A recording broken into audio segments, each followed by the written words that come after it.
மனித அறிவின் வளர்ச்சியும் பெருக்கமும் அவனுக்குள் இருமாப்பையும் அழிவையுமே உண்டு பண்ணும். ஆகவேதான் பவுல் அப்போஸ்தலர் 1 கொரிந்தியர் 8:1 அறிவு இருமாப்பை உண்டாக்கும் என்றும், பிரசங்கி 1:18 அறிவு பெருத்தவன் நோவு பெருத்தவன் என்றும் ஞானியும் உரைக்கின்றார்கள்.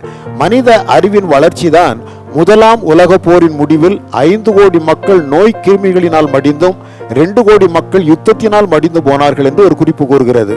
2ஆம் உலக யுத்த முடிவில் 7 முதல் 8.5 கோடி மக்கள் உயிரிழந்தார்கள் எனவும், அதன் பின் விளைவுகள் பல தலைமுறைகளை தாக்கினது, சேதப்படுத்தினது எனவும் கூறப்படுகிறது. எனவேதான் அறிவல்ல ஞானமே மனிதருக்கு விசேஷமானது என ஞானி நீதிமொழிகள் 2:4 உரைக்கின்றார்.